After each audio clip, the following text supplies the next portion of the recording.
Muy buenos días, les damos la bienvenida al Colegio de Veracruz este viernes 2 de agosto del 2024. Saludamos a los amigos que nos están viendo por las redes sociales. Se está transmitiendo esta presentación del libro de Cuauhtémoc Águila que retorna el vuelo del doctor Pablo Moctezuma Barragán. Le damos la bienvenida al rector del Colegio de Veracruz, al doctor Mario Mijares Sánchez, al cronista de Perote, Jorge Pérez Quinto, al cronista de Teocelo, el maestro Carlos May. Le damos la bienvenida a cada uno de ustedes esta mañana que nos acompaña en esta presentación de una hora que tiene poco más de 45 días que acaba de salir de la imprenta. Podríamos decir que está recién salida del horno. Esta mañana nos acompaña el maestro Vicente Espino Jara, Juan Antonio de la Torre, que van a comentar la obra. Estamos en las vísperas de la conmemoración del asesinato de Cuauhtémoc el próximo 28 de febrero de 2025. Este año 2025 que está lleno de conmemoraciones relativas a este mundo. Empezamos con el 40 aniversario del fallecimiento de la maestra Eulalia en 1985. La maestra Eulalia es la que descubre los restos en 1949. Estamos también en la conmemoración de los 700 años de la fundación de México Tenochtitlan y bueno, estos 500 años del fusilamiento de Cuauhtémoc. Esta obra es una obra pequeña, pero al leerla se convierte en una obra gigante por el modo en que el doctor Pablo Moctezuma Barragán lo trabaja. Me confundo con el gemelo. Es una obra esencial. Cuauhtémoc, uno de los tantos hombres que ha estado en el limbo. Si bien es cierto, tenemos calles, municipios, congregaciones, escuelas, colonias, monedas, estampas, postales, hasta una cervecería, ¿no? Pero en el imaginario colectivo, ¿quién es Cuauhtémoc, no?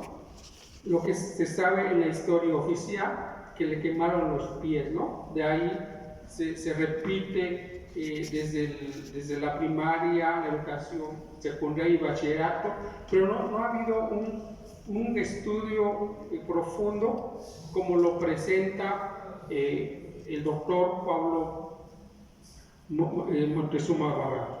Le vamos a ceder la palabra al maestro Vicente Espino Jara, de todos conocido, jalapeño, licenciado en Derecho, maestro en Administración Pública, director del Colegio Preparatorio de Jalapa, presidente de la Unión Cívica Jalapeña y cronista de la ciudad de Jalapa. Le damos la bienvenida al maestro de la Subsecretaría de Gobierno. Se me olvidó su nombre. Le iba a decir el apodo, pero me dio pena.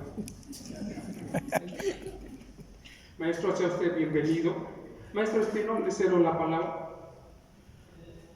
Pues qué gusto estar con todos ustedes. Buenos días. Nos conocemos, hemos coincidido en muchos sitios y nos vincula la tierra y los afectos. Escribí algunas líneas, Pablo y estimado Juan, después de deleitarme en esta lectura, que de entrada yo les diría, cada uno de nosotros tiene que llevarse uno y disfrutarlo en la controversia que también nos ofrece de reflexionar el largo tiempo en el que hemos sido engañados. Estamos frente a un texto inspirado en la resistencia que nos provoca participar desde una postura dialéctica para conciliar las contradicciones de nuestros propios saberes sobre el hombre histórico, Cuauhtémoc, y sus alcances. Para explicar o redefinir la tan anhelada verdad sobre la persona, trayectoria, muerte, indicios o reliquias de la memoria del último Tlatoani y de la sociedad mexica, que por cierto no dejó de ser el linaje dominante constituido en una triple alianza dogmática, avasalladora y fanática que auspició la rebelión de las otras poblaciones que habitantes nativos y de la coyuntura en la que se sirvió el imperioso castellano conquistador que no tuvo reparo después de la invasión en capturar, torturar, asesinar y ejecutar al noble Tlatoani. Recuerdo, no sin nostalgia, que con regocijo mi madre me leía y explicaba la vida de los gobernantes aztecas. Años adelante llegaba el segundo año de primaria. A mí como a otros se nos reclutó en el culto al indio bienaventurado Juárez, y Cuauhtémoc tuvo que esperar su turno hasta el tercer grado en mi libro de Historia y Civismo, para que encontráramos en una breve cuartilla, intercalada entre las diversas hazañas cortesianas, a un tal Cuauhtémoc, que por fortuna yo ya conocía y que según el citado texto significaba águila que cae, y estuvo al mando de quienes defendieron heroicamente Tenochtitlán y a quien se le atormentó para que revelase el lugar donde estaban ocultos los tesoros de sus antepasados. Proeza que nuevamente me cautivó, y confieso mucho que me cautivó más que la oveja extraviada y la flauta de Carrizo.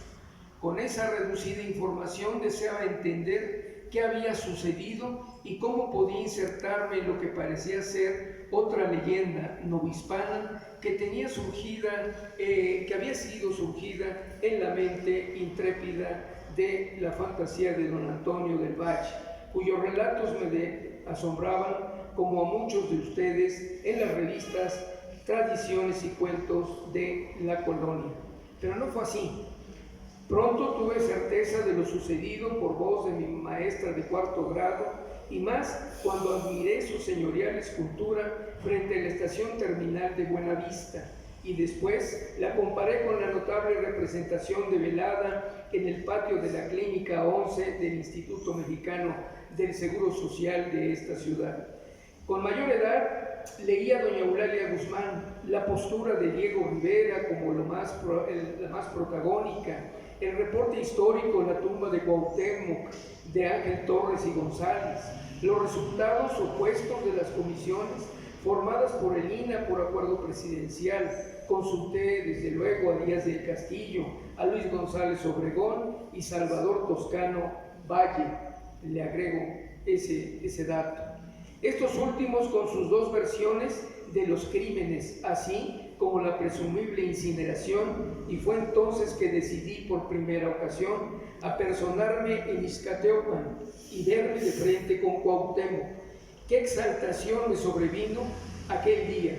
Me invadieron la perplejidad, incertidumbre y conjeturas. Solo irrumpió la soledad entre ambos una anciana que llevaba consigo frutas. Ella, recuerdo, se persignó y arrodilló al pie del esqueleto que, con visibles signos carbonizados, y en voz queda susurró algunas palabras, retirándose minutos después, no sin antes santiguarse nuevamente.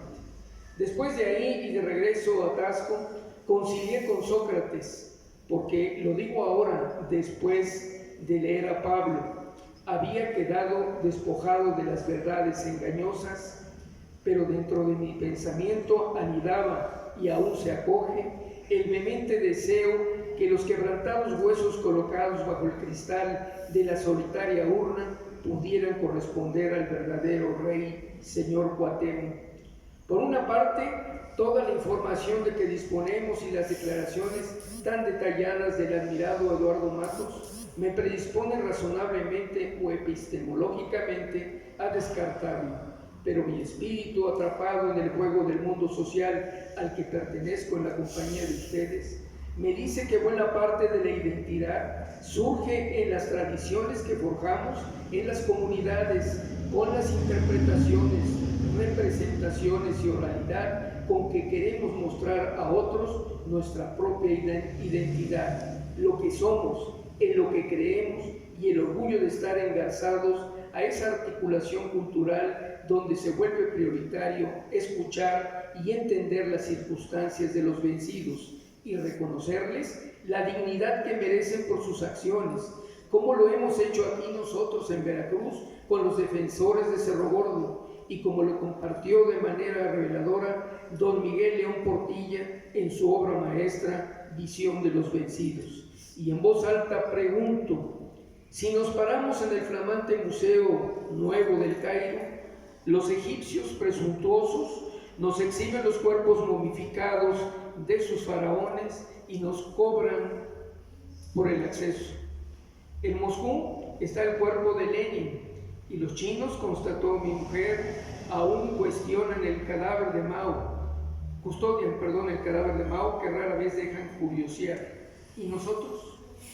Lo más que llegamos a preservar durante un tiempo fue el fermentado brazo de Obregón, y mientras tanto, el confuso esqueleto de nuestro joven abuelo parece desdeñado y olvidado en un lejano páramo de la Sierra de Guerrero, a 430 kilómetros de Jalapa y en el más remoto olvido, salvo febrero y septiembre, de la conciencia nacional. Si acaso muy tardíamente algunas estatuas y nombres de avenidas como en el puerto de Veracruz en el año de 1985, acá en Jalapa, pareciera que Bernal Díaz, antes de la ejecución de Cuauhtémoc, le hubiera exclamado a viva voz: Jesús te ampare. Así lo olvidamos. Han sido pocos los Cuauhtémoc que he conocido en el lapso de mi vida, pero creo que todos ellos han tenido sus chamuscadas, y cito a aquel viejo amigo que en la medianía de su pureza y orgullo de llevar el nombre del último Huaytlatoani, se presentó como aspirante para ingresar al seminario de Jalapa.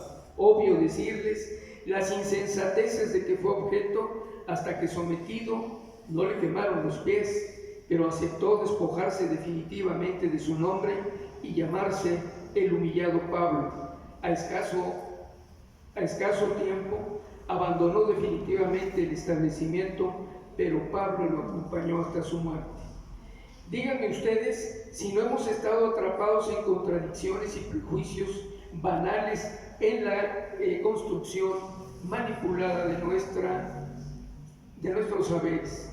De ahí que la narrativa desarrollada en el libro que hoy nos reúne, Cuauhtémoc, escrita por Pablo, que no era Cuauhtémoc, pero sí Moctezuma, sea justamente un trabajo esperado por quienes admiramos al personaje como sujeto primordial de nuestra conciencia histórica.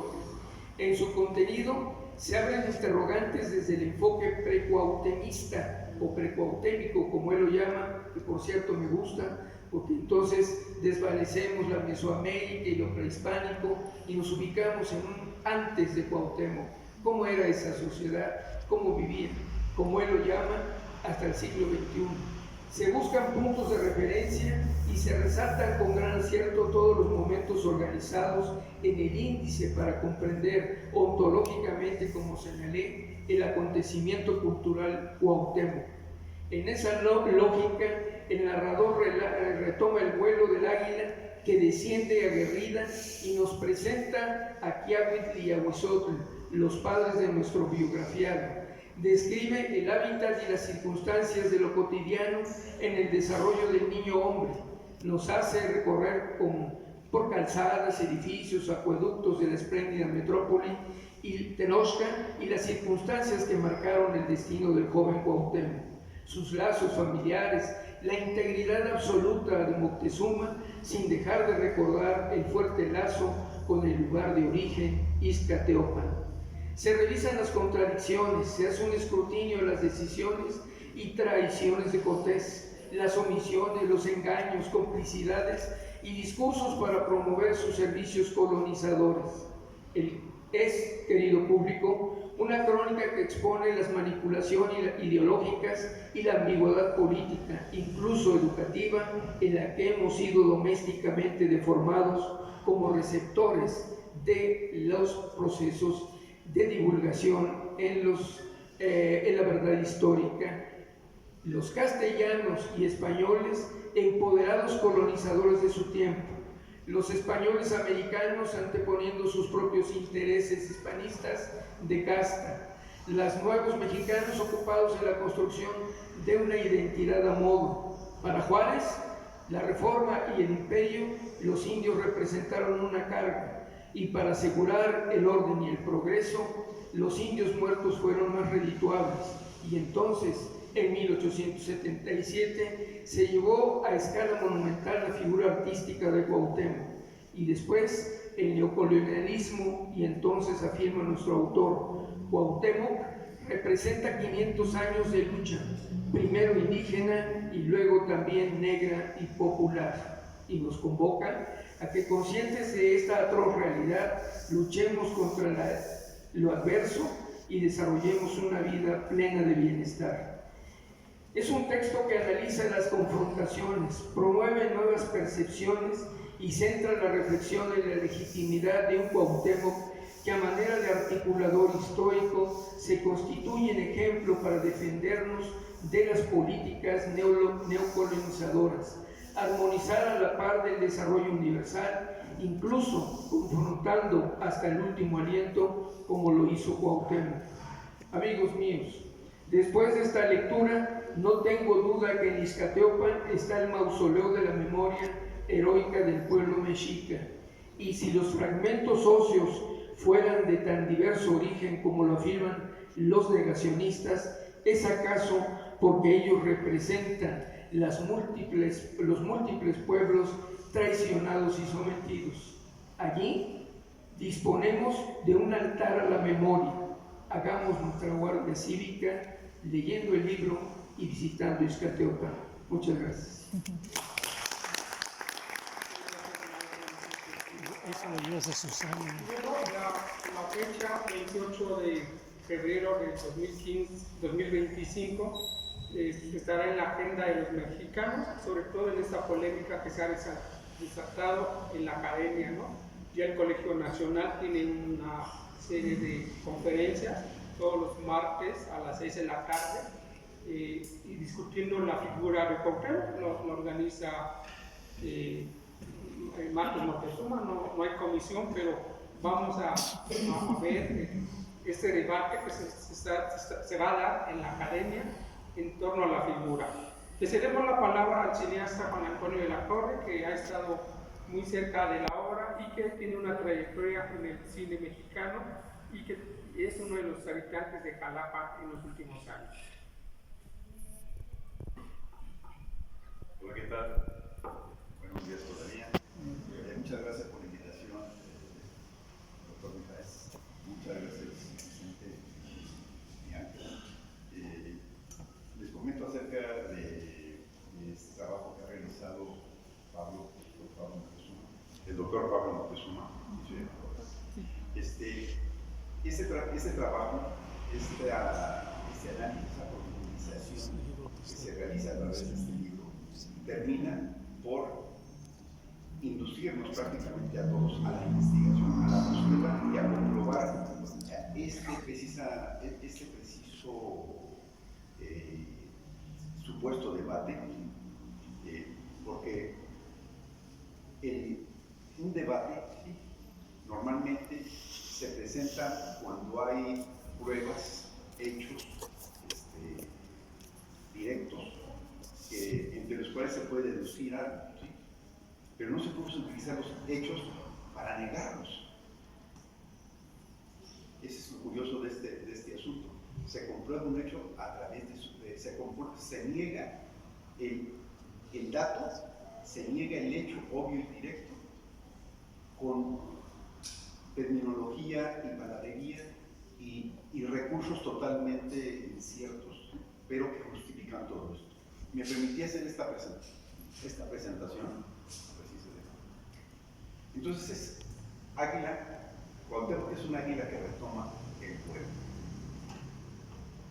Es el grifo que viene en el Códice Florentino, que es el libro de Pablo. Muchas gracias por este trabajo, la verdad.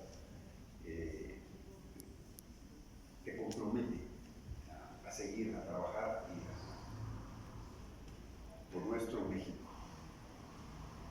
Entonces, si vemos el grifo que viene en el Códice Florentino, el águila, cómo baja, cómo lleva las garras hacia adelante, obviamente no es una águila que va bajando. Si la comparamos con un águila que baja, es un águila que está atacando. Entonces, lamentablemente, en español no hay una palabra que describa la acción de un ave que baje a atacar. Desde la Revolución Industrial van ya poco más de 200 años que Occidente está dirigiendo prácticamente nuestro planeta. ¿Pero a dónde lo está dirigiendo? Hoy estamos viviendo sus resultados globales. Hoy, por ejemplo, tenemos por una separación de una cultura que fue totalmente acorde a la naturaleza, amigable en parte de ella. Tenemos que ya el 2020 fue el año, y cada año es el más caliente del planeta. Cada vez está más caliente. Y cada vez está más caliente, tenemos los mares contaminados, tenemos la pérdida de lagos constante. Por ejemplo, es el río Mississippi, que viene de los Grandes Lagos. Ocupa 2/3 de los afluentes del Missouri, no me acuerdo cuántos, pero todos terminan en el Golfo de México. Así es. Este es el río. Toda la basura y todo. Y esto, están todas las plantas de tratamiento que supuestamente funcionan. Es el país que tiene los sistemas de tratamiento más eficientes de todo el planeta. Tecnológicamente son los superiores, ¿no? Y desemboca directamente en su patio trasero llamado México. ¿Sí? Y es una de las causas principales del sargazo. Sí. Antes teníamos un mar de sargazo, ahora tenemos sargazo. Y pronto vamos a tener más. Sargazo. Y así están los mares en promedio. Y así están los polos en promedio. Múltiples enfermedades de todo tipo, cada vez hay más. Y quién sabe dónde viene la medicina y para qué está funcionando. Este es, por ejemplo, el incremento de uso de glifosfato, que es también otro trabajo que tiene realizado el doctor, que totalmente se parece a la cantidad de muertes. Si es la curva totalmente reacciona de incremento de uso de glifosato con las muertes por cáncer. Y sin embargo, hay una pelea al respecto. Y eso es lo que le cuesta a una persona el tratamiento mensual solamente de una medicina. Tenemos la imposición de una cultura que tiene que poner bardas, muros, murallas, torres, torreones, contra una cultura que tiene su horizonte abierto. Eso significa que su propia arquitectura está hablando, nos está mostrando cómo vivían unas culturas y cómo viven la otra. Nos está hablando de sus formas de convivencia, o sea, podían estar en paz. ¿Dónde están las bardas? ¿Dónde están los muros, los torreones? Entonces, eso parece que esa arquitectura no habla. O sea, para todo, nuestros arqueólogos, nuestros antropólogos, sacrificios humanos. Para todo, se mataban entre ellos. Vean esto. Maravilla. Eso es lo que se encontró Cortés al llegar.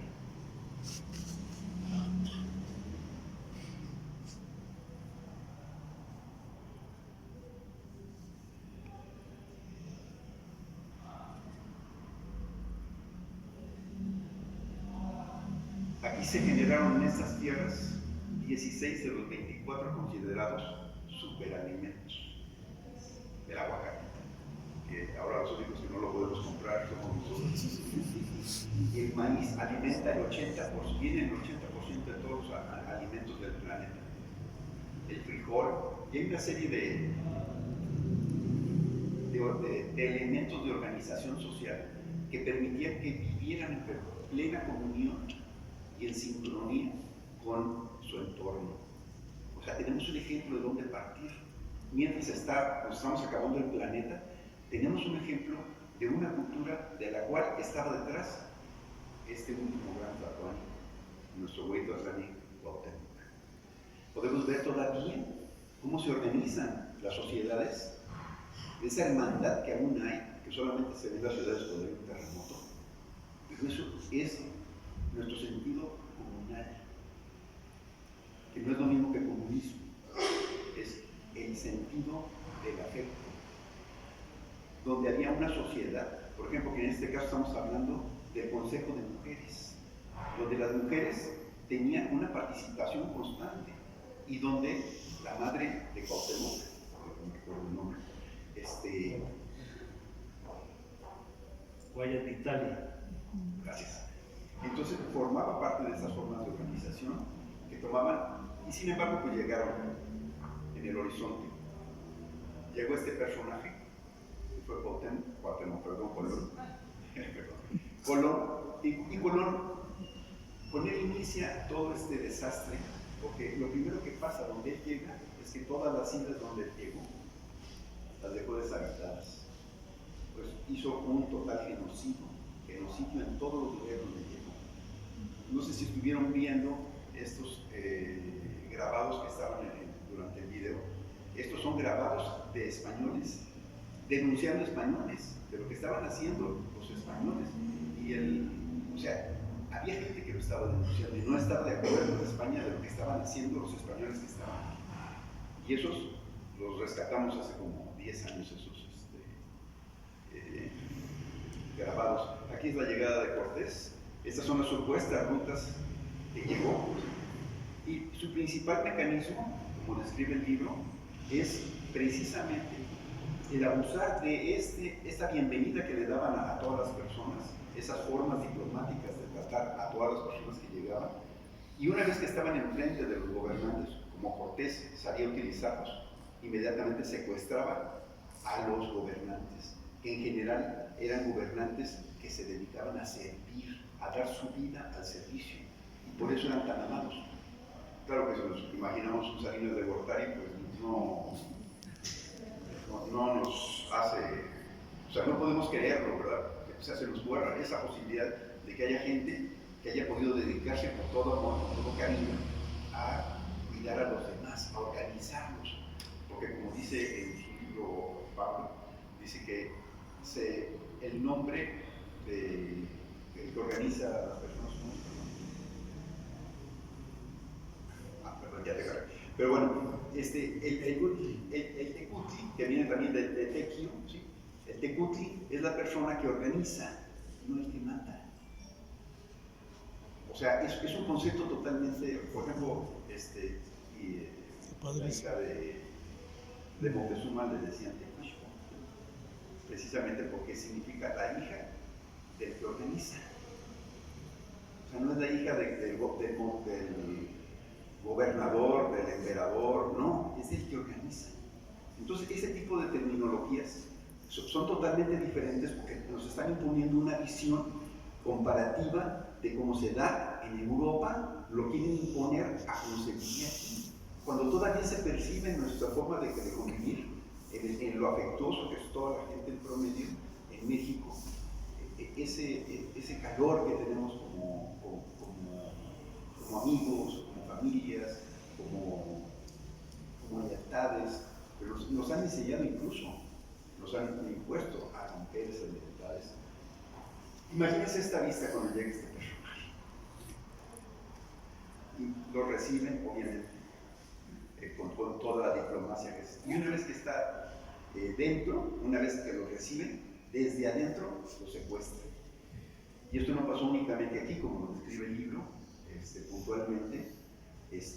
Pasó también con Pizarro, lo hizo también en cada sección donde llegaban, utilizaban esta diplomacia para capturar a los gobernantes porque sabían que eran muy amados. Y con eso era más que secuestrar a su propio padre, para la gente el cariño que le tenía. Entonces, por eso, y este tipo de...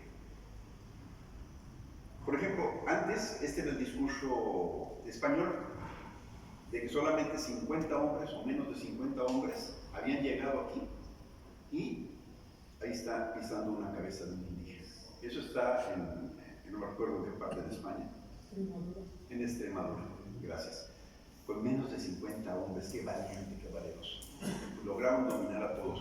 Es otra toma de la misma.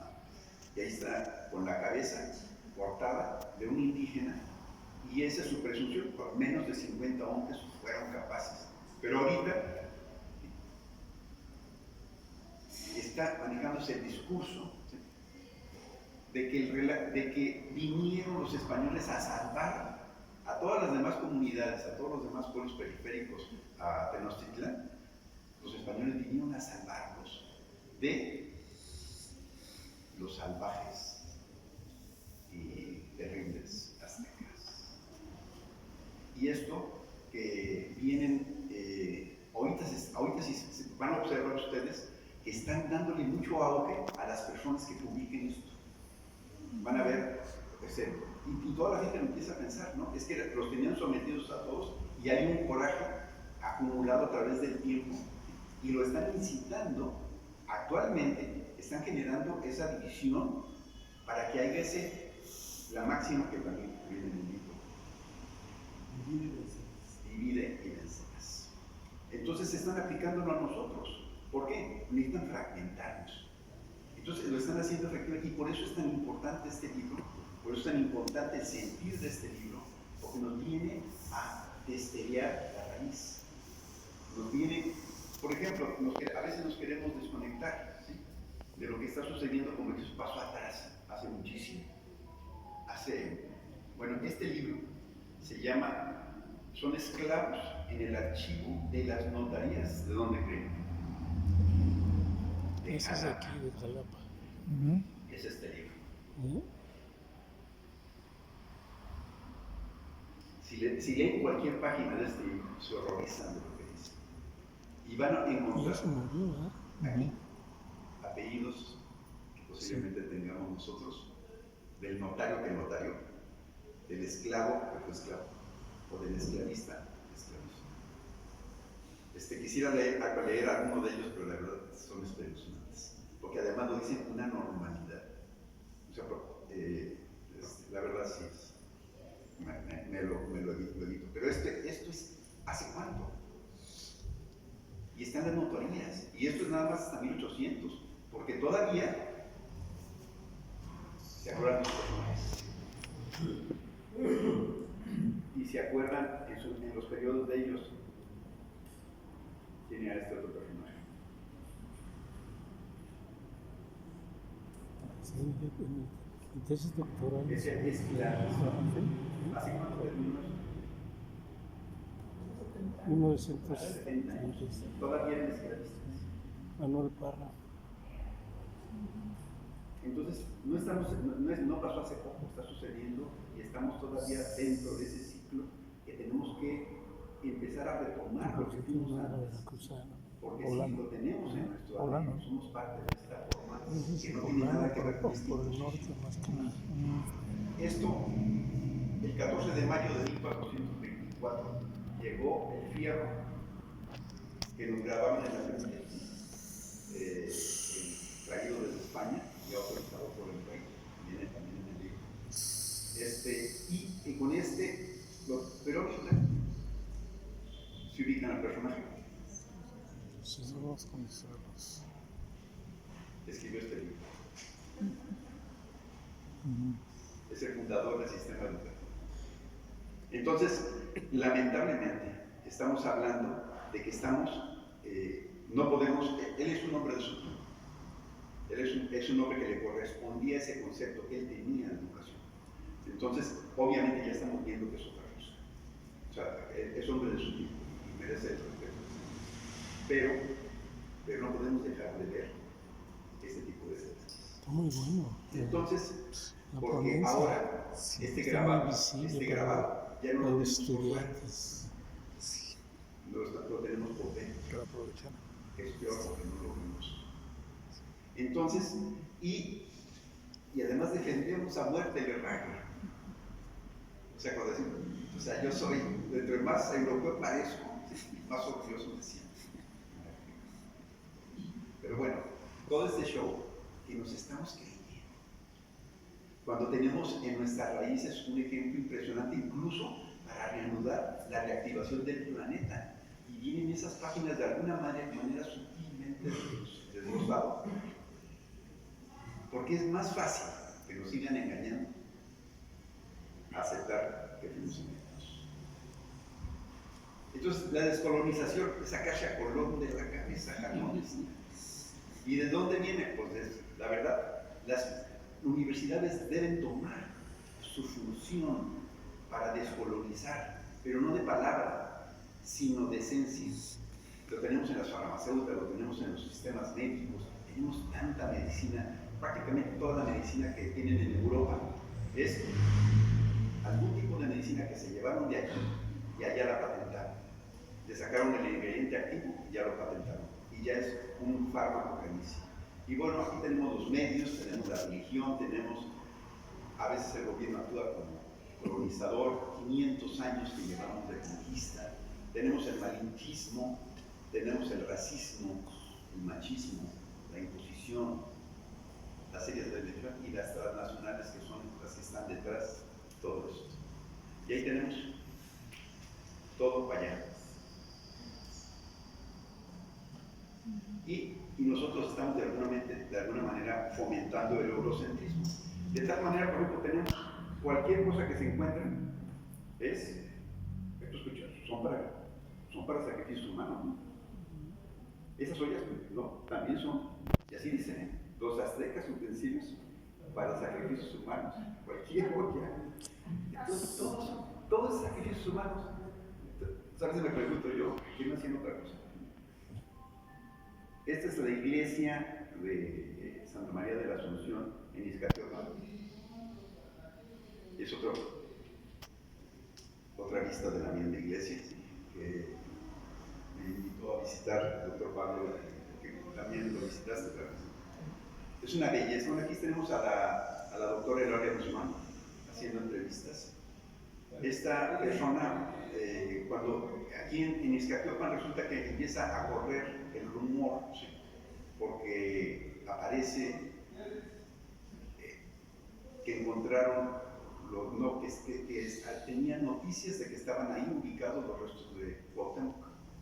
Entonces esto llega a la presidencia y la presidencia le encarga a Alfonso Caso que le dé avante a esto, y Alfonso Caso precisamente le habla a la más quisquillosa, la más profesional, la más difícil de todos los elementos que ya había trabajado el propio Monteal, había levantado entonces ella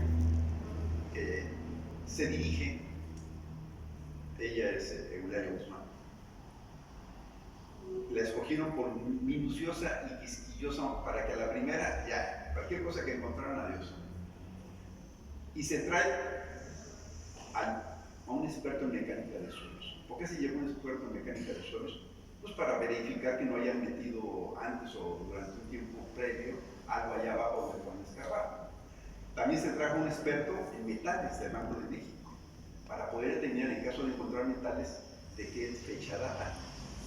Y también se llevó un experto, el mejor forense que tenía México. Entonces todo esto fue aquí en Iztacalco. Y este es el sitio donde se supone que habían enterrado originalmente los restos de Cuauhtémoc. Entonces, que era su casa materna.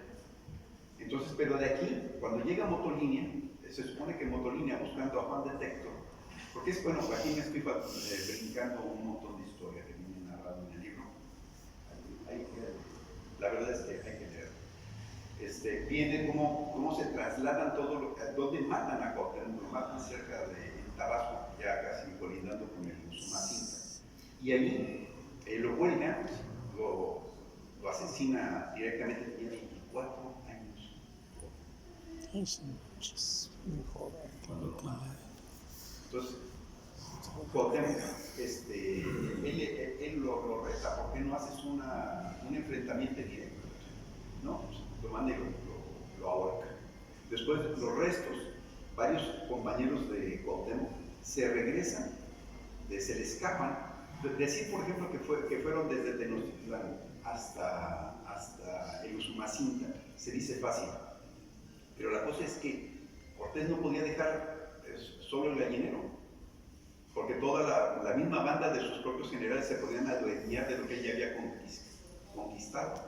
Y bueno, todo esto se trae una cantidad de gente impresionante para llegar hasta esta zona. Ahí lo cuelgan y luego rescatar sus restos y llevarlos de regreso hasta Iztacalpan, donde estaba sembrado su ombligo.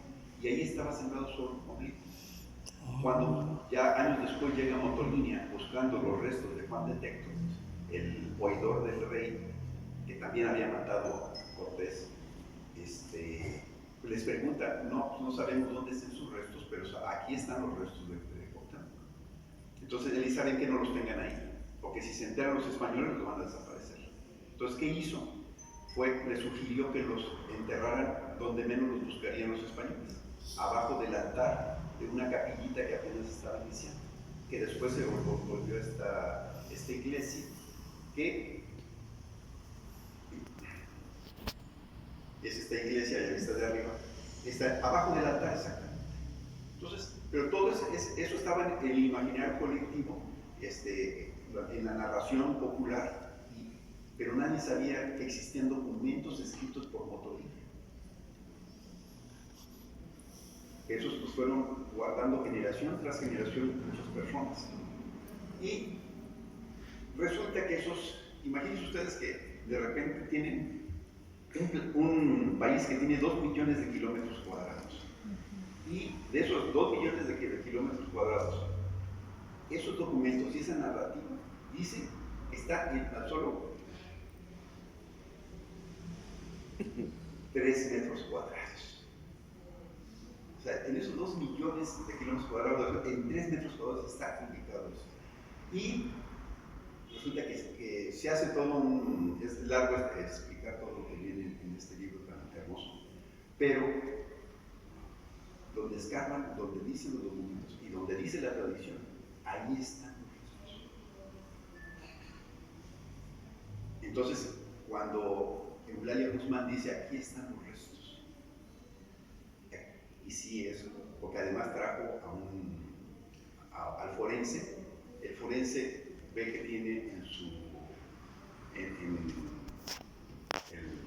metatarsiano. El tercer metatarsiano está totalmente chamuscado, pero sanado en vida. Y además de la configuración física de una superatleta y todas las características que tiene es poco. Entonces esto, no se alcanza a ver ahí, el grabado. No se permite, pero ahí viene. Además, arriba de él encuentra una placa de cobre que dice las fechas en las que. Es que no se alcanza a ver, pero bueno, dice las fechas, estimado, y dice R.E. Cuauhtémoc. Entonces, imagínense que se encuentran todo eso ahí. Llega INA con toda esa información y les dicen que no es cierto, que es falso. INA. Y hoy lo sigue diciendo Marcos Montesinos, que es falso, que es una patraña. ¿Cómo ven? Entonces, ese no se alcanza a ver ahí, pero bueno. Entonces, es la placa y además tiene grabados los nombres. El ingeniero que trajeron del Banco de México, un experto en metalurgia, lo analiza y dice que tiene cuando menos 400 años esta vez. Entonces, y esta estaba arriba de donde estaban los restos. Y sin embargo, todas estas comisiones que le llaman las comisiones negacionistas niegan un hecho, escuchen, no negar que está esta botella de agua y que todas están bien, no están. ¿Por qué? Porque tengo la autoridad. Entonces, así se están manejando las cosas. ¿Por qué? La pregunta es que aquí no hay que preguntarse cómo le están haciendo para negarlo, sino por qué lo están negando. Eso es lo importante, ¿por qué lo están negando? ¿Qué hay detrás de esto? Aquí, lo que hay detrás de esto es precisamente lo que narra en su libro Pablo, es que tengamos un orgullo de ser nosotros mismos, de nuestra historia, ¿sí? Lo que nos identifica, lo que me identifica a mí, contigo, y que nos hace tener afecto por el otro, porque tenemos un pasado común, y además del cual sentirnos dignos. Entonces eso no lo quiere para nada Occidente. Muchas gracias. No.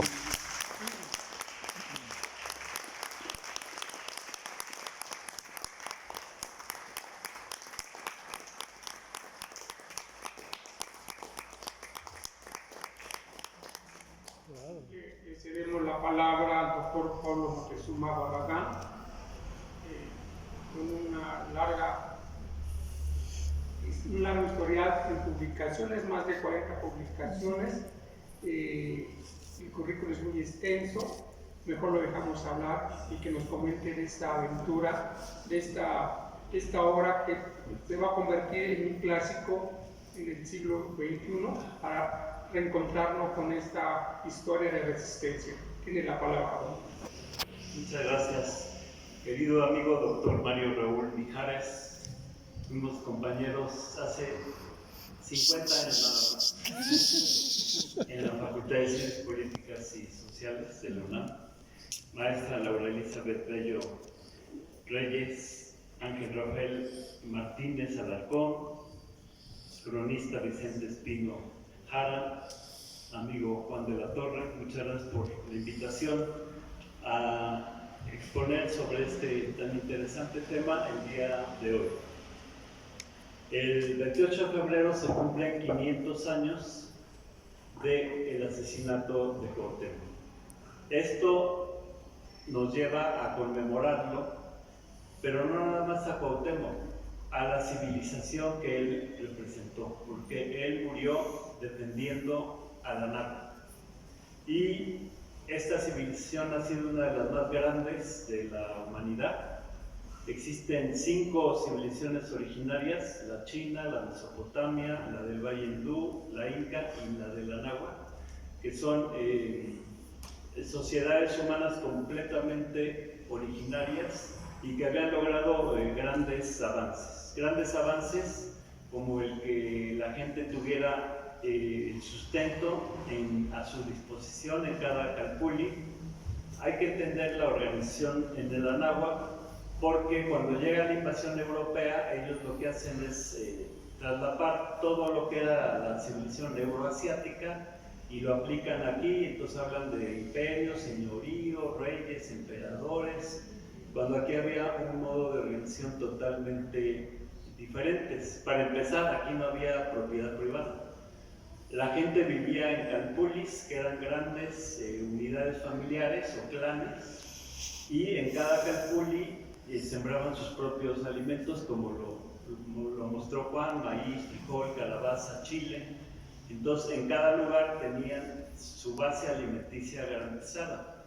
En cada calpulli tenían sus abonos. ¿Cómo? Pues con los excrementos de animales, humanos, restos de cosechas. En cada lugar tenían sus fertilizantes. De modo que el modo de subsistencia estaba garantizado. Y esto cabe hacer una reflexión sobre lo que está pasando en la actualidad. Por ejemplo, el año pasado suben los alimentos en México porque no hay fertilizantes, y no hay fertilizantes por una guerra Rusia-Ucrania, y resulta que los fertilizantes se traen el 30% de Rusia, el 20% de China y otro porcentaje de Estados Unidos.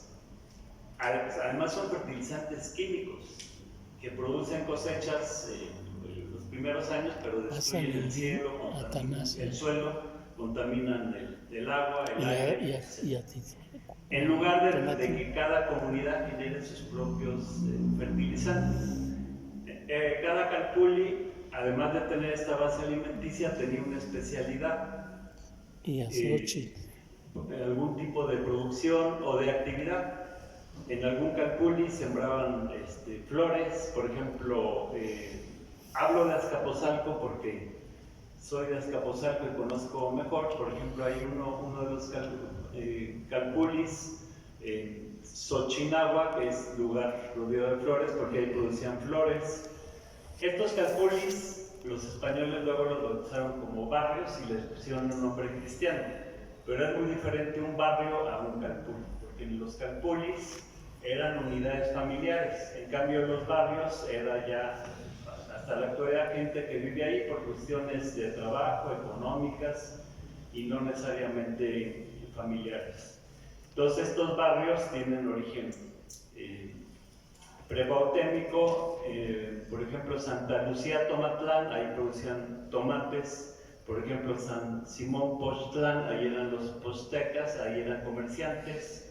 Por ejemplo, San Juan Tlihuacán, lugar de lo negro, Tiltic el negro, ahí vivían los médicos, curanderos. Los españoles después les llamaron brujos, pero eran los lugares donde se atendía a la gente tanto en el cuerpo como en el espíritu.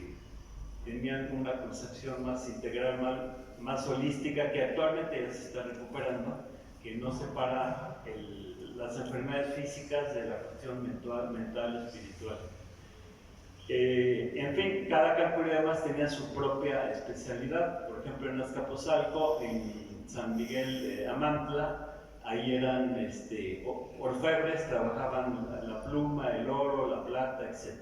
Y había un calpulli que era dedicado al gobierno, de ahí salían los gobernantes. Entonces, esta era la base de la sociedad de los calpullis.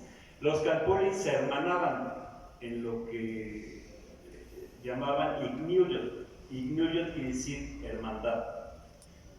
Que los españoles esto lo califican como señoríos, cuando es algo absolutamente diferente. Y una serie de Ignuyos que vivían en Altepetz. Altepetz se traduce como poblado, ciudad, pero con una diferencia: todavía no se había roto la unidad campo-ciudad. Entonces en un Altepetz tanto producían alimentos como mercancías, etc. Mercancías que eran para el trueque. Todavía el dinero no estaba desarrollado, el oro no era dinero.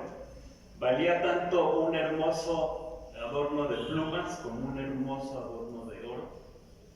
Y lo que contaba el trabajo artístico. Y no existía ni la propiedad privada ni el dinero tal como se conocía en toda Eurasia. En los calpullis elegían a dos, todo se manejaba por dualidades. Elegían a dos, en asamblea elegían a dos conductores o dirigentes, en los ignuyos a sus dirigentes, y todo esto formaba lo que llamaban el Tlactocan. Tlactocan quiere decir lugar donde se habla, o consejo. Y la unión de todos los pueblos tenían un güey Tlactocan, o sea, el consejo general. No había reyes ni princesas, ni mandaba el Tlactocan. Ahora, el Tlactocan tenía dos funcionarios: el Tlactoani, que significa, Tlactoa es hablar, el que habla, o sea, el vocero, y el Cihuacóatl. El Cihuacóatl era el administrador. Entonces, dentro del Tlactocan tenían quien ejecutaba las decisiones hacia el exterior, que era el Tlatoani, y hacia el interior, que era como un primer ministro, que era el Cihuacóatl. Todo esto es importante entenderlo para entender las falsedades de Hernán Cortés. Y lo que buscaban en aquella época los pueblos era alianzas defensivas y para ir ampliando su red económica. No existían imperios, lo que existían eran confederaciones. Generalmente eran de tres pueblos. Cuando llegan los españoles, domina confederación de Tenochtitlan, Texcoco y Tacuba, pero esto iba cambiando con el tiempo. Hay ciclos, había confederaciones que ascendían, otras que desaparecían. Antes de la de Tenochtitlan, Texcoco, Tacuba fue la de Azcapotzalco, Texcoco, Culhuacán, y antes la de Culhuacán, Tenayucan, Jaltocan. Aquí en lo que es la cuenca, por ejemplo, antes lo que se llama mal el Imperio Tolteca era una confederación de Tula, Otompan, Culhuacán, y esto pasaba en todo el Anáhuac.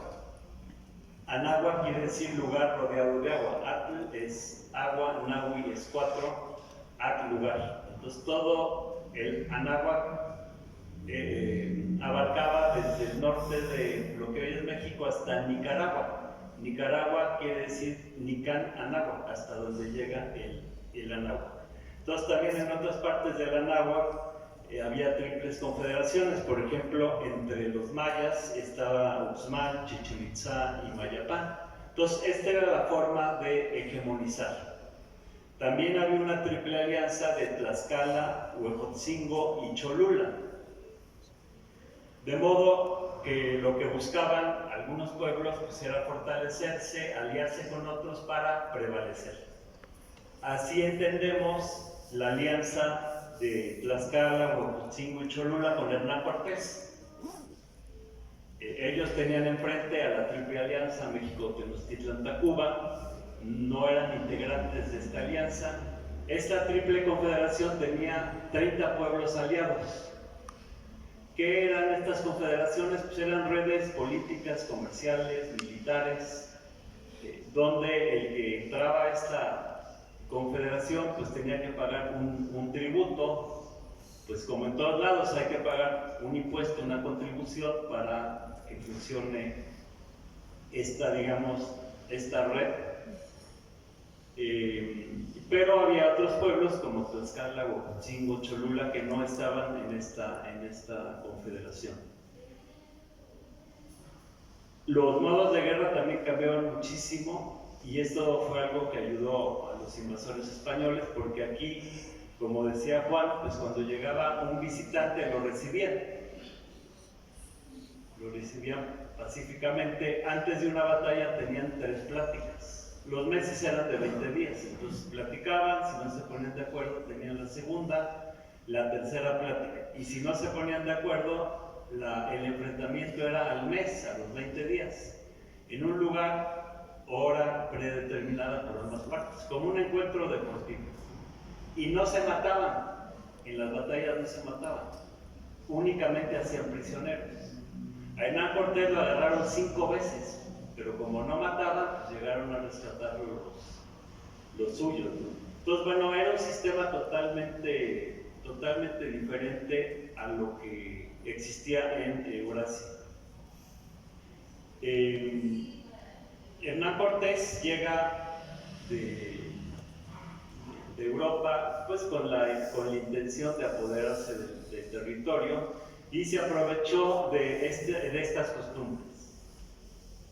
Los tlaxcaltecas, los huejotzingas, los de Cholula, no fueron traidores. Hay gente que todavía ve a un tlaxcalteca, tú eres de los traidores.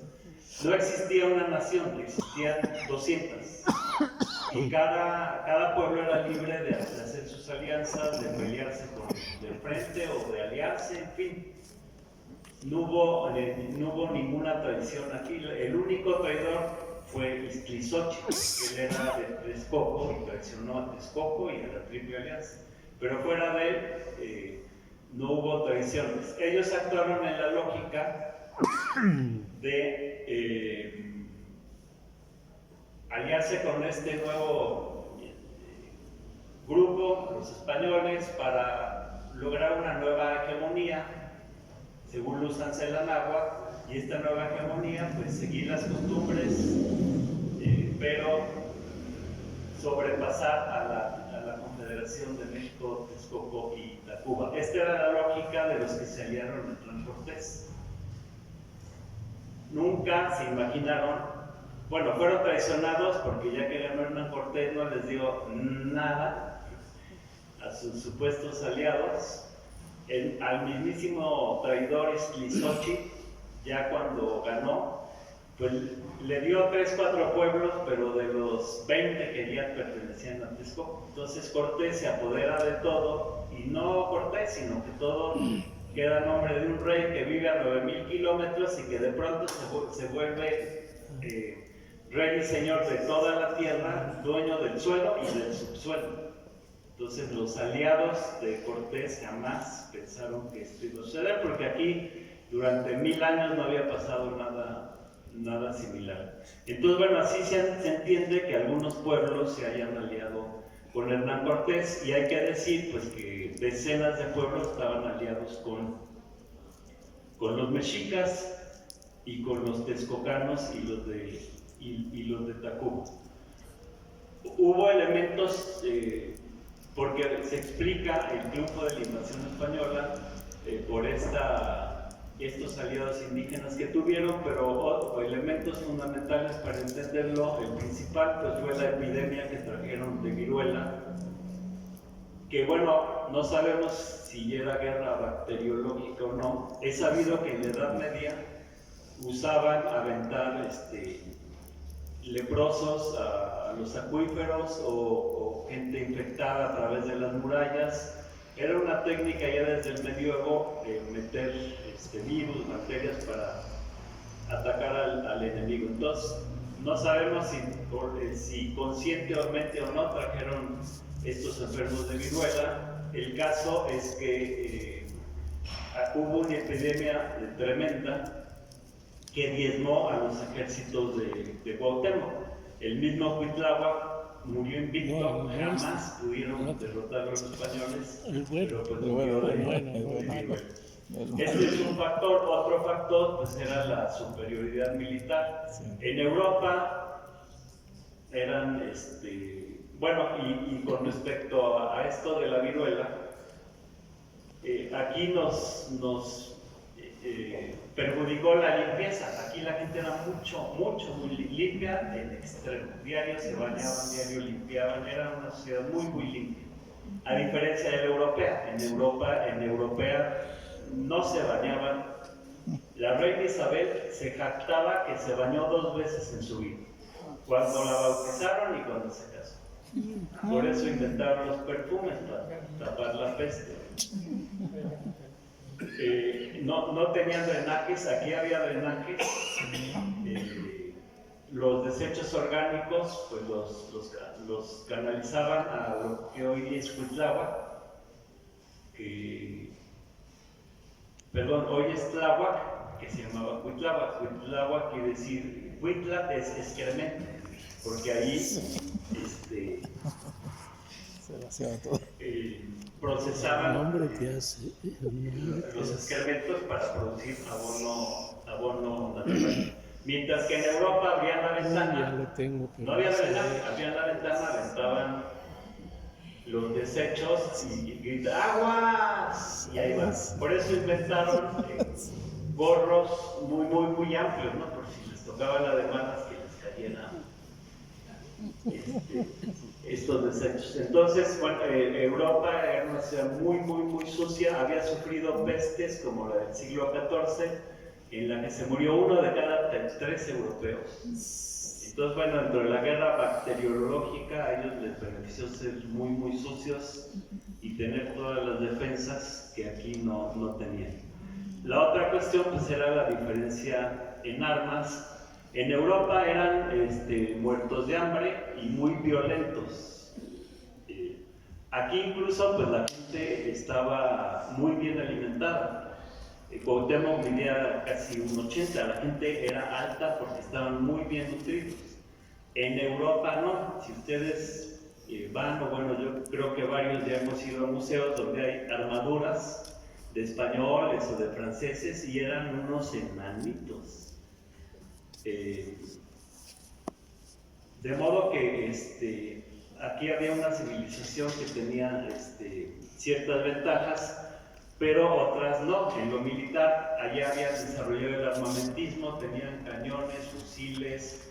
Aquí no se usaba, aquí no había armas de metal, aquí las armas eran de madera y piedra, o sea, de obsidiana y de madera. Sus mallas eran de algodón.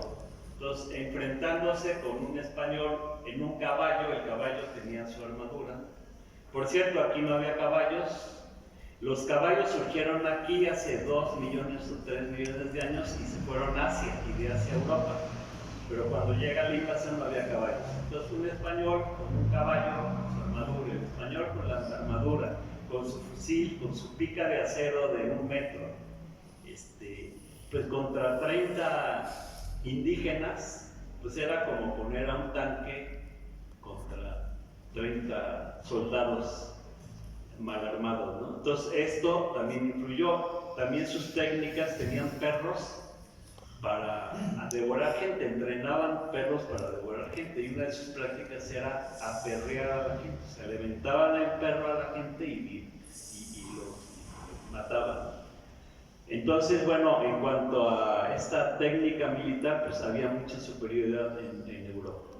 Y otro factor, pues fue la diferencia de costumbres, porque aquí agarraban, ahora pasan, y los europeos ya, lo que le hicieron a Moctezuma salió a recibir a Hernán Cortés, según su costumbre, con todos los tlatoanis, lo llevaron amablemente al Palacio Axayaca para decirle dónde iban a quedar alojados. Entrando al palacio, los españoles sacan sus armas y secuestran a todos, y ponen 2 cañones en la puerta y a ver quién rescata a los presos, ¿no? Entonces estas costumbres que había aquí tan civilizadas, pues fueron en nuestra contra, porque los españoles pues mataban a traición, no avisaban. Aquí antes de atacar daban un ultimátum.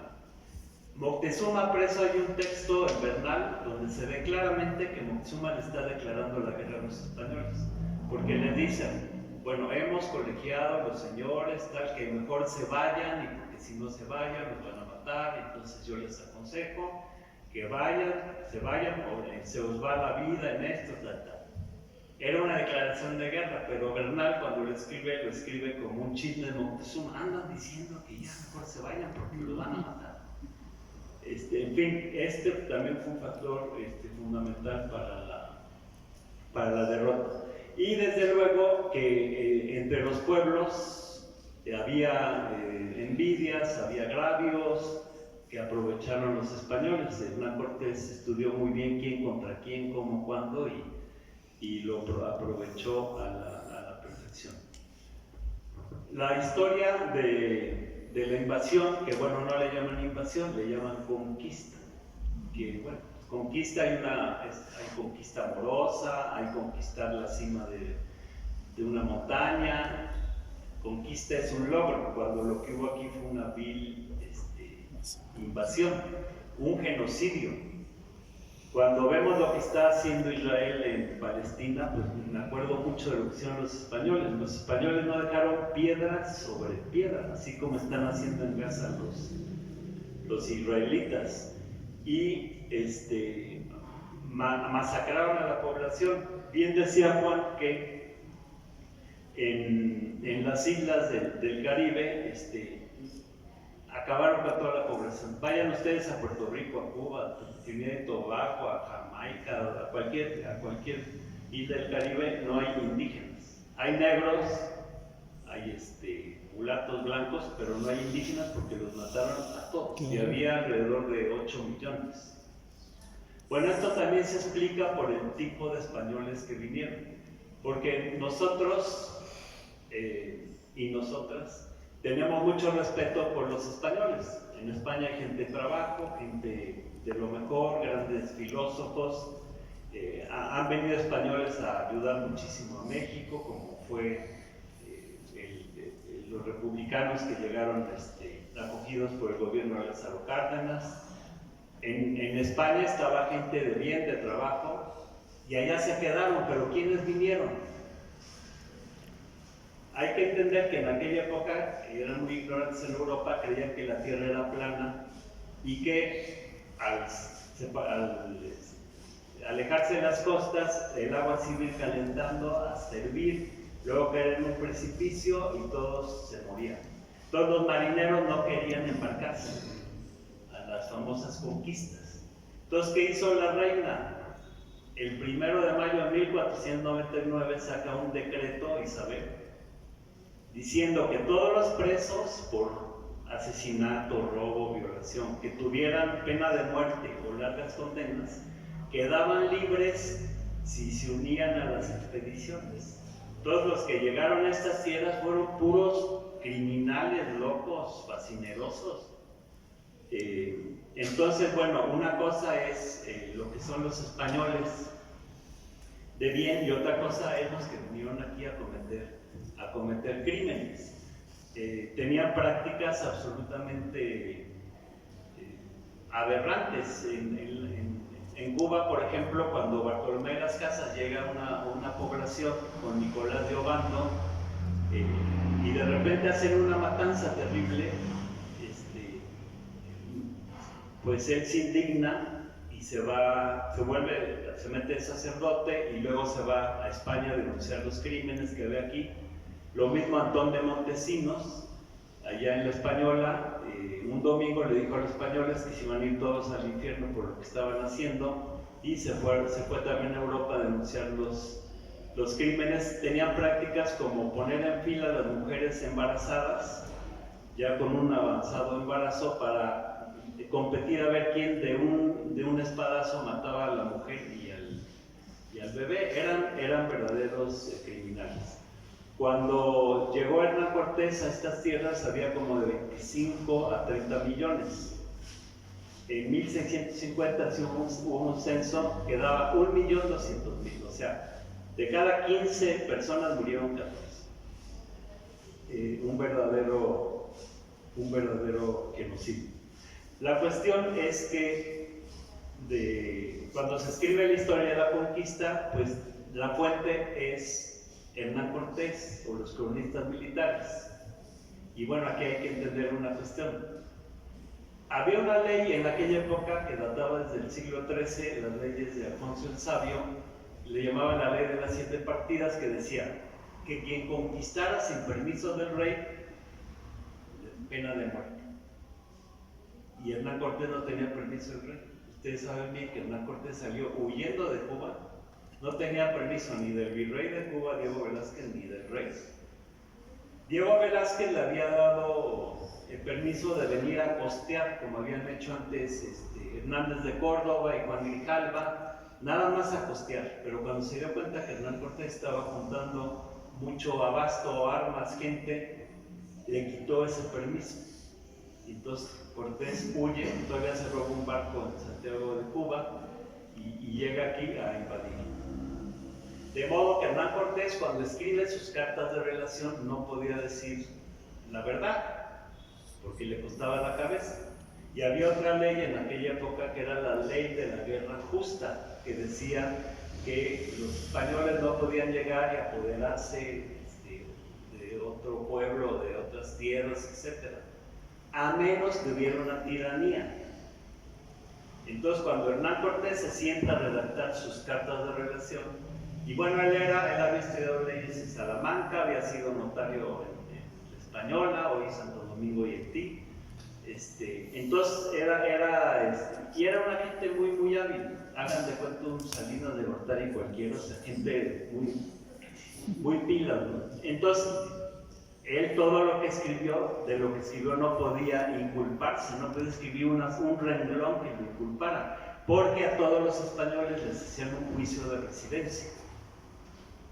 Cualquier español que llegaba aquí sabía que le iban a hacer eventualmente un juicio de residencia. Entonces no iba Cortés con sus escritos darles elementos cuando le hicieran un juicio.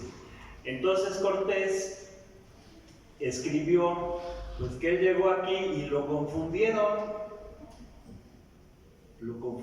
y que fue a ver a Moctezuma. Bueno, actualmente se maneja que los confundieron con dioses, pero eso fue 100 años después, durante la colonia. Si ustedes leen directamente las cartas de relación de Hernán Cortés, dice que él llegó con Moctezuma y que Moctezuma le dijo que ellos no eran los dueños de la tierra, que había un señor que era el dueño y que se había ido y que ellos estaban aquí cuidando la tierra y que seguramente ellos eran enviados de aquel señor y entonces tengan el reino. Y entonces Cortés agarró el reino, se lo dio al rey y ya como blanca palomita. Y bueno, conociendo las cosas, esto es verdaderamente absurdo, porque aquí ni había propiedad privada, ni había señorío, ni había señor. Además de que la historia es estúpida, ¿no? Llega un extranjero, tú has de ser el dueño de... no, ten. Entonces aquí no existían señoríos, por lo tanto pues no podía haber un señor dueño y Moctezuma no le pudo haber dado la tierra que era del señor. Pero por otro lado, como expliqué antes, Moctezuma no podía decidir nada, porque aquí decidía el Tlactoca. Esto de que Moctezuma lo vio y se asustó y voluntariamente le entregó todo, es algo, no es, para una gente bien informada, pues es increíble. Y después, pues a Moctezuma pues lo mataron los mexicas de una pedrada, porque pues como fue un cobarde y entreguista que se enamoró de Cortés y se unió a ellos, pues lo mataron los propios mexicas, ¿no? Entonces, en todas las cartas de Hernán Cortés plantea las cosas de tal manera que él salga bien parado. Es importante entender además que, bueno, y en estas cartas de relación de Cortés está basada toda la historia oficial, incluso durante la colonia. Para empezar, los cronistas militares pues tenían que repetir las mismas mentiras de Cortés porque habían sido cómplices de todos sus crímenes, como Bernal Díaz del Castillo. Fue uno de los militares que cometió los mismos crímenes de Cortés y que escribió 40 años después su verdadera historia de la conquista de la Nueva España. La escribió en Guatemala para obtener del rey más indígenas y más tierras, entonces quería quedar bien, y para quedar bien critica a Cortés en algunas cuestiones, como diciendo, no, pues no, aquí fuimos nosotros los soldados y no nada más él. Pero en todas las cuestiones del fondo, miente igual que Hernán Cortés. Los cronistas religiosos ya llegaron después, y por ejemplo, sobre la muerte de Moctezuma, es muy diferente lo que dicen los cronistas militares, que dicen que lo mató el pueblo de una pedrada, a lo que dicen los cronistas religiosos e indígenas, que dicen que lo mataron los propios españoles. De cualquier forma, durante la colonia había una censura tremenda, entró la Inquisición, y todo escrito era revisado por el virrey, por la corona, por la Inquisición. Entonces ningún cronista, porque luego leemos, ¿no?, en la crónica de los cronistas de Tlatelolco y de Tlaxcala, todos bajo la supervisión colonial. Lo mismo que los informantes de Sahagún, que escribieron sus textos, donde Miguel León Portilla habla de la visión de los vencidos. Yo digo que es la visión de los vencedores traducida al náhuatl para convencer a los vencidos. Porque lo escribieron igual 30 años después en Tlatelolco, encerrados en un convento, supervisados por los españoles, pues, ¿qué iban a escribir?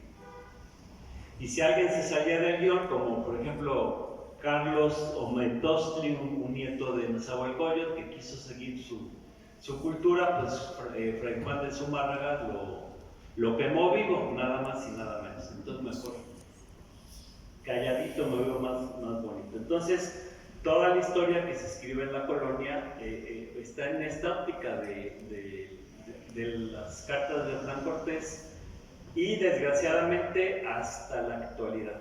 Los grandes historiadores de la actualidad pues siguen repitiendo esto. Aquí en el libro hablo de todo el papel que han tenido estos historiadores para negar, por ejemplo, los restos de Cuauhtémoc en Iztacalpan.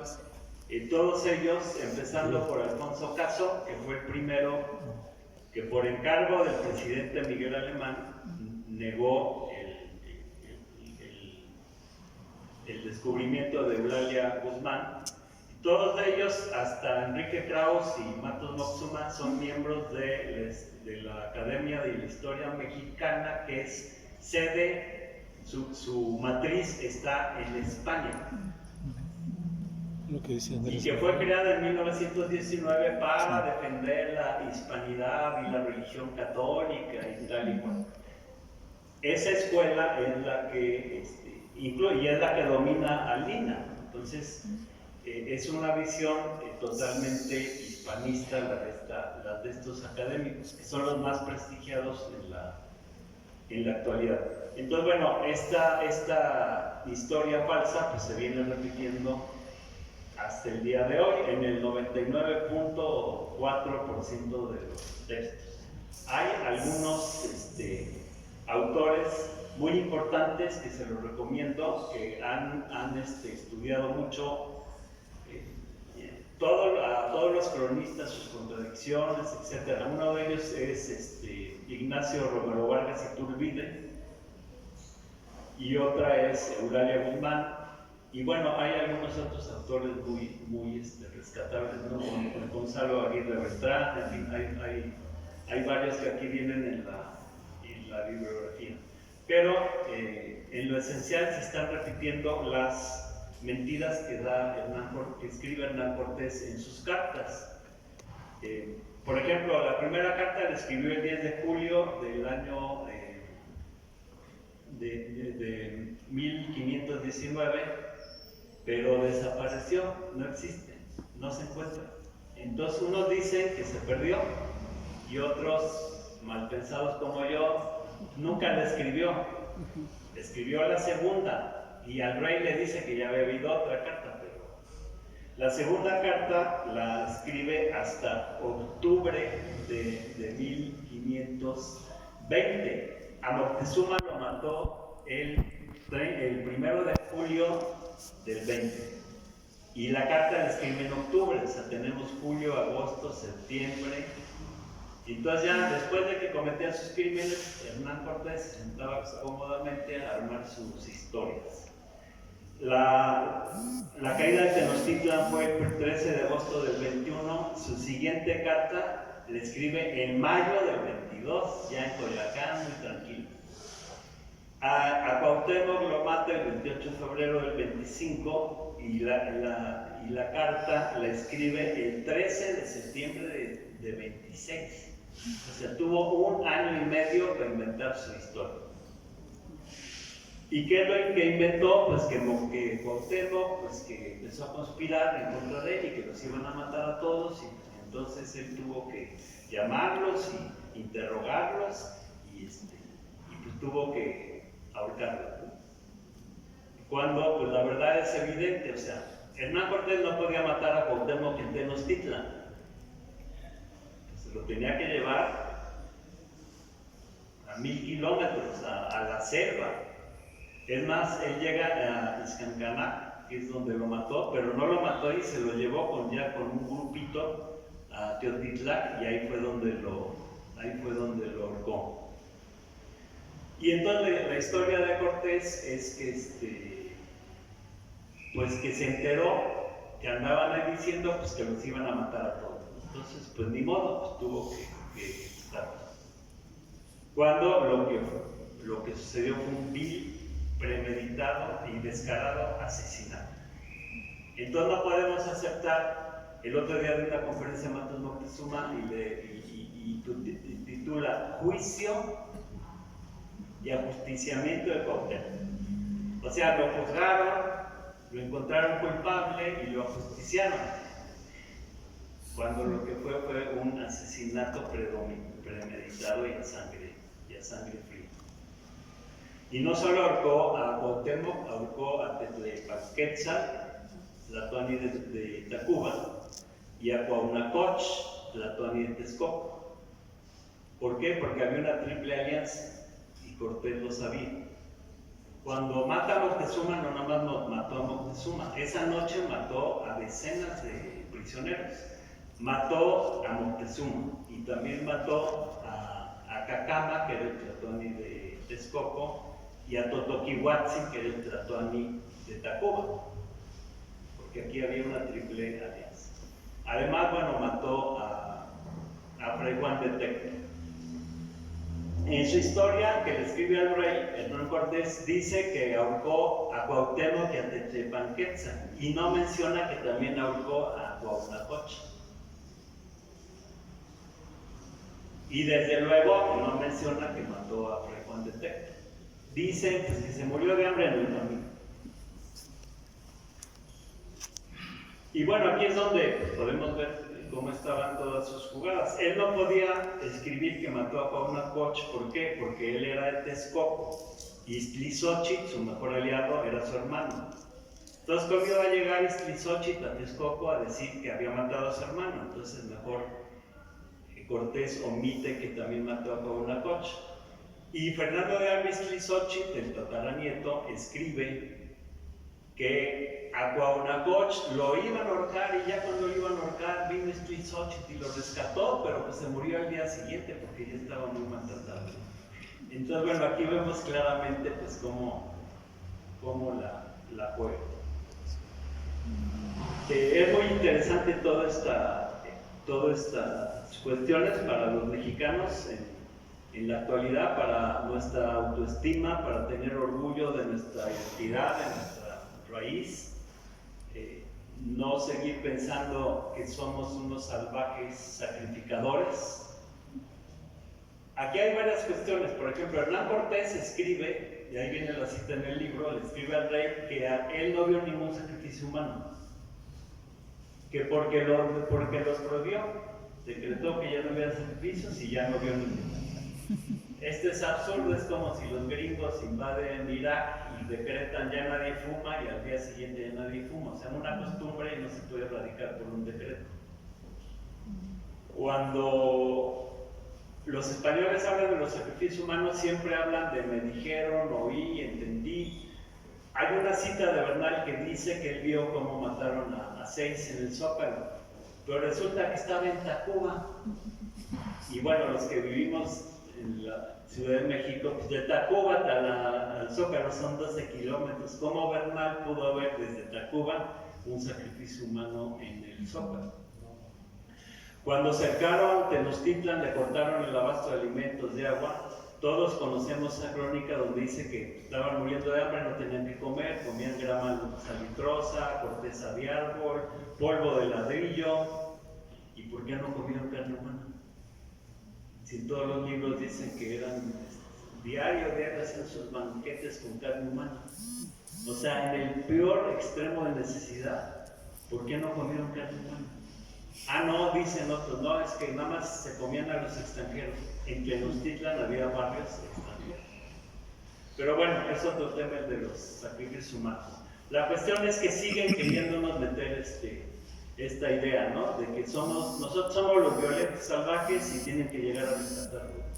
Actualmente pues sucede con Estados Unidos, ¿no? Pues es que los mexicanos violentos y los carteles, y pues ahí anda Trump en su campaña diciendo que nos tiene que invadir, ¿no? Para salvarnos de los carteles. Y bueno, aquí pues uno se pone a pensar, ¿quién compra la droga en Estados Unidos? ¿Dónde lavan el dinero? 600,000 millones de dólares en Estados Unidos. ¿Dónde distribuyen la droga en un territorio 5 veces más grande que el de México? En Estados Unidos. ¿Quién vende las armas? Estados Unidos. ¿Dónde está la raíz del problema? Pues en Estados Unidos. Y bueno, luego nos dan regalitos, como ahorita el que nos acaban de dar, que en vísperas de las elecciones, cuando los demócratas estaban ya casi perdidos, tuvieron que sustituir a Biden por Harris, y en el momento en que ellos no estaban, de repente capturan al Mario Zambada. ¡Órale! ¡Órale! Pues es que trabajaba para la DEA desde siempre. ¿Quién controla el narcotráfico en México? Los gringos. ¿Y quién arma los carteles? Los gringos. Entonces, bueno, esta idea de que somos violentos, salvajes, etcétera, pues creo que es algo que no va con nuestro pueblo, que es un pueblo que ha tenido una de las culturas pues, más rescatables, que todavía se reflejan en muchísimas cuestiones. A propósito, hay un libro que voy a obsequiarles sobre lo que ha hecho Washington desde 1767 hasta la actualidad, desde su independencia hasta la actualidad. ¿Ya lo repartieron por allá? ¿El libro? El de Washington. Bueno, nada más para que veamos si el problema está aquí en México o en los vecinos del norte. En fin, este próximo aniversario del año que entra creo que debe servir para rescatar a Cuauhtémoc, su ejemplo de resistencia. Cabe mencionar que no solo le quemaron los pies, también las manos. No fue con fuego, fue con aceite hirviendo. Y le quemaron pies y manos porque era un guerrero formidable y Cortés quiso dejarlo baldado. Y bueno, él luchó hasta el final por su pueblo, por su cultura. Y además él es el padre de México porque la nacionalidad mexicana se forma durante la colonia por medio de la lucha de todos los habitantes de este territorio en contra de la invasión española, independientemente de color de piel, de origen. Hubo muchísimos descendientes españoles que en esta lucha se gestó lo que hoy es México. Y el que llamó a toda la gente de Anáhuac, de esta tierra, a luchar contra los invasores fue Cuauhtémoc. Por eso creo que es el padre de nuestra nacionalidad, fue el que puso la primera piedra. Y además, rescatar lo que es la cultura de la Anáhuac. Hay que entender qué clase de cultura tuvimos durante siglos y milenios, y hay muchos rasgos de esta cultura que hay que rescatar. Como decía Juan, por ejemplo, pues su armonía con la naturaleza. Y las relaciones sociales que tenían también son muy rescatables, porque cuando los pueblos entraban a estas alianzas, no era para agredir o al contrario, era para buscar la paz, dado que en estas alianzas tenían legisladores, jueces, y lo que se buscaba era mantener la paz. Es importante rescatar lo que es la cultura del Anáhuac. Y otra cuestión muy importante es darnos cuenta que sigue en México la resistencia que inició Cuauhtémoc. Pasamos del colonialismo al neocolonialismo, siguen llevándose nuestro oro, nuestra plata, nada más que ahora ya no son españoles, o bueno, no solo españoles, sino canadienses, con empresas mineras de capital canadiense y gringo. Sigue, por ejemplo, de lo que hablábamos de los alimentos, pues estamos importando la mitad de los alimentos de Estados Unidos. Entonces, bueno, la dependencia neocolonial es un hecho en la actualidad. Entonces, tenemos que luchar contra el colonialismo, contra esa mentalidad colonialista y contra el neocolonialismo con el fin de lograr un México soberano, que seamos independientes plenamente, independientes económica, política, alimentariamente, energéticamente, etc. Y en México hay decenas de luchas de resistencia que hay que apoyar. La semana pasada estuve en Durango. Imagínense, allí en Durango, en un lugar que le llaman Dinamita, anuncian que van a, la DuPont va a hacer una fábrica y va a haber empleos y pues qué padre. Ponen la primera piedra. Resulta que era una fábrica de cianuro. Pues se unen 22 comunidades y empiezan a protestar. No tienen respuesta, hacer manifestaciones, no tienen respuesta. Hace 7 años. Hace 4 años lo que hicieron fue ya tomar la planta, bloquear las entradas. Al mismo tiempo siguieron recursos legales y resulta que lograron desmantelar la fábrica. Ahorita ya no existe esa fábrica y están luchando por recuperar las tierras porque se las hicieron, pues son tierras malavidas, eran tierras ejidales, etc. Entonces, bueno, creo que este año, el año que entra y en un futuro, no solo debemos recordar a Cuauhtémoc, que es el máximo representante de la resistencia, sino apoyar a todos los pueblos, comunidades que están en resistencia contra empresas. Bueno, hace poco aquí cerca a una empresa gringa, ¿no? ¿Cómo se llama? Que produce puercos, granjas, Caro, bueno, ahí hubo, hasta asesinaron a dos gentes, porque pues esas siempre están quitándole el agua pues, a varios pueblos, Totoltepec y varios pueblos de la región. Entonces creo que Cuauhtémoc también debe ser bandera en las luchas presentes por la paz, por la justicia y por un México soberano. Muchas gracias.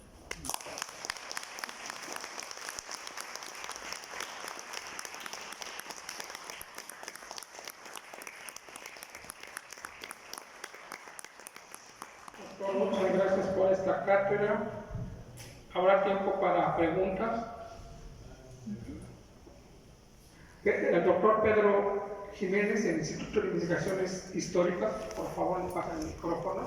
Arqueólogo de nuestra Universidad de Veracruzana. Buenos días. Ahí viene el micrófono, doctor. Gracias. Lo que pasa es que el espectro que nos plantea es amplísimo, sobre todo la presentación del señor de la Torre. Y yo, bueno, es que tampoco el momento da para una discusión académica, ni ese momento, ni el lugar puede ser, ¿no?, para un futuro que Rafael pudiera convocar y hacer una discusión más amplia. Yo tengo 20 años dando la materia de Mesoamérica para la Facultad de Historia y de Antropología. Así que el recorrido que ustedes hicieron como presentadores, yo estaba pasando la película de todo lo acontecido. Efectivamente, a mí me tocó estar en medio de un evento académico en Brasil hace unos años.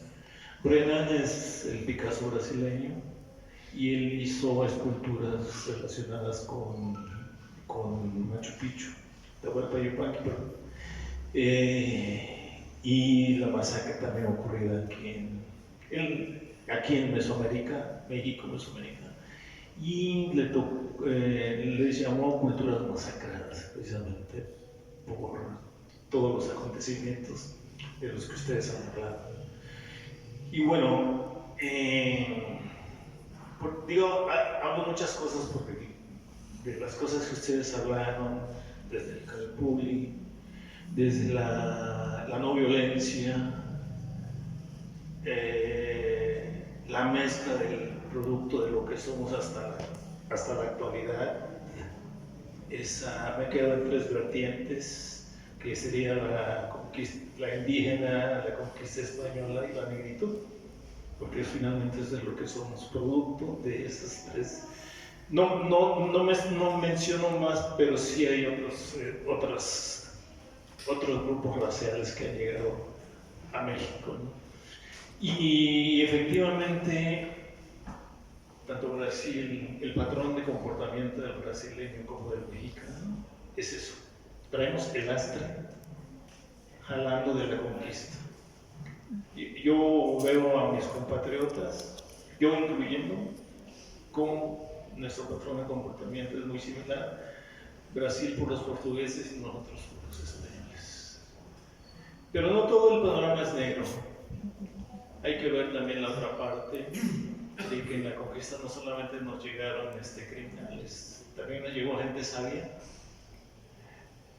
científicos, que gracias a eso podemos hablar de la historia inicial, de los escritos que se quedaron, ¿no? Haya sido, bueno, como se dijera en la frase común, ¿verdad? Hayan sido como hayan sido, ahí tenemos esos documentos. Y todos los que están en archivos locales, en archivos en España y en otras partes del mundo, contando esta historia. Y a mí lo que me queda también muy fuertemente marcada es la esclavitud.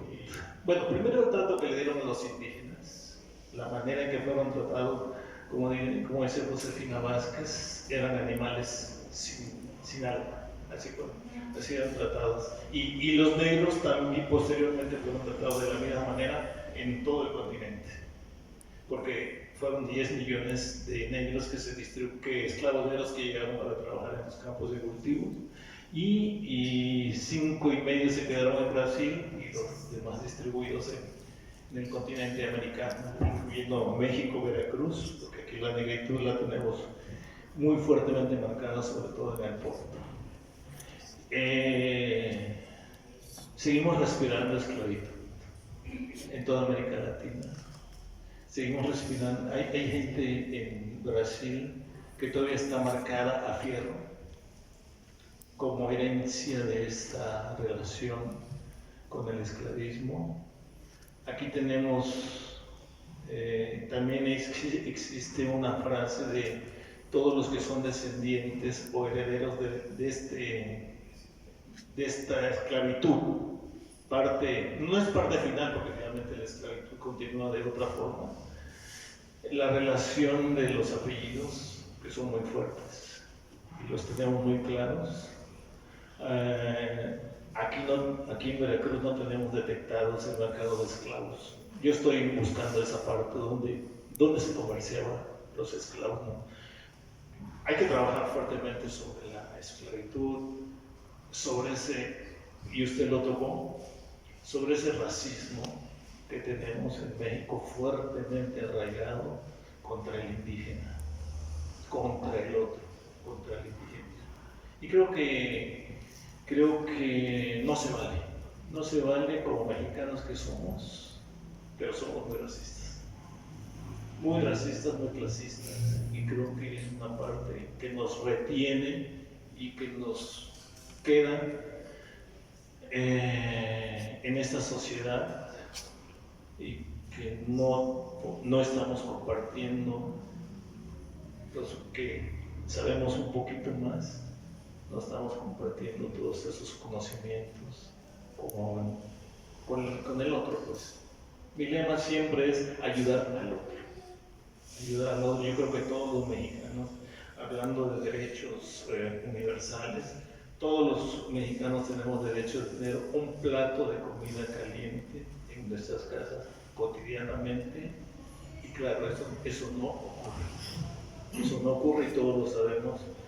El asunto de la pobreza extrema. En México tenemos pobres y tenemos miserables.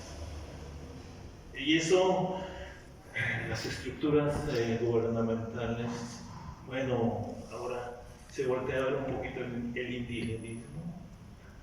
En Brasil se trata de formar el LABI, que es el laboratorio indígena, para amalgamar a todos los grupos posibles indígenas en América Latina.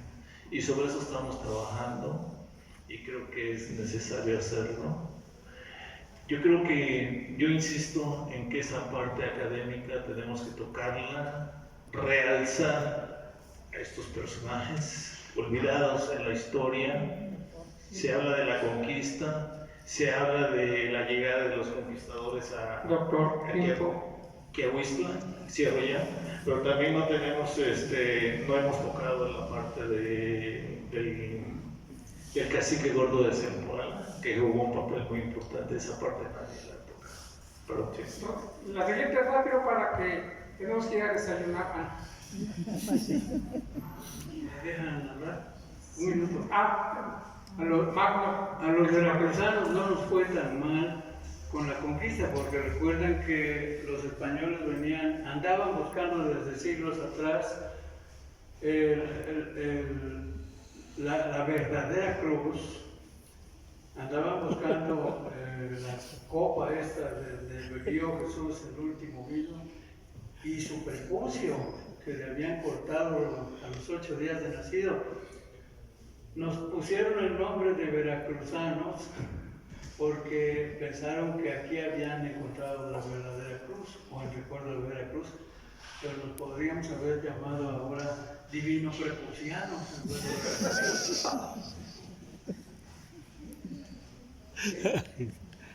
Va a presentar un libro para la próxima. Bueno, es un honor estar aquí y voy a tratar de ser lo más breve posible. Es muy importante precisamente que se preserve la memoria de Cuauhtémoc, que se busque la verdad, porque en cuestiones de geopolítica lo podemos ver. Ahorita en los Juegos Olímpicos hubo una inauguración y pues un grupo de música metal hizo un show con María Antonieta decapitada cantando, y luego además simularon un baño de sangre. Esto, desde luego, inquietó mucho a las autoridades católicas y nos inundaron una vez más con videos, fake news, ¿verdad? También hablando de una ofensa a la cristianidad con un show que era realmente el banquete en el Olimpo, pero que dijeron que era una burla contra la pintura de la Sagrada Familia, porque en vez de apóstoles había drag queens. Bueno, nosotros los mexicanos lo acabamos de vivir ahorita, 6 años de estar constantemente bombardeados por este tipo de propaganda que realmente es técnica nazi. Goebbels dijo: una mentira repetida 1000 veces se acaba convertida en una verdad. Están duro y dale, repartiendo mentiras, ¿no? Que en el Palacio Nacional sacrifican niños, se comen la carne y le dan la sangre a Fidel Castro. Ya 2 años o más de muerto Fidel Castro, ¿verdad? Y quieren nada más que lo creamos, y como no lo creemos lo repiten y lo repiten. El caso de la negación de los restos de Cuauhtémoc, pues es parte de esta misma lucha que no nada más es de México, es mundial. Quieren reconquistar Francia, quieren reconquistar América Latina, en fin, pero además a base de mentiras, ¿no? Entonces yo creo que hay que estar bien informados para que no nos sigan engañando, ¿no? Porque además nos quieren engañar, ¿para qué? Para seguirnos explotando. Bueno, como dicen los diputados, es cuanto. Maestro, por favor, nomás le rogamos brevedad. Ya se nos enfrió el café. No voy a poder cumplir con el tiempo, pero voy a intentarlo. Quiero, en primer lugar, ustedes saben, maestro Martínez, maestro Espinojara, que siempre estamos presentes los sábados aquí en el Colegio de Veracruz. Es una de las instituciones más respetables y más congruentes y pertinentes en su función, con la necesidad de tener conocimiento histórico, para tener criterio político, criterio social, criterio público. En este país tiene ya varias décadas que no se enseña historia. Las universidades, las normales y todas las escuelas de todos los niveles han hecho de la educación, por una parte negocio, por otra parte entretenimiento, pero no hay eso que debía haber habido, que no debió haberse perdido en nuestro país desde hace 40 años, más o menos, de 1940 en adelante. Siempre ha sido mi preocupación, y quiero destacar en esta conferencia formidable qué agradable es escuchar a los sabios de la educación y la cultura, y sobre todo de la cultura histórica.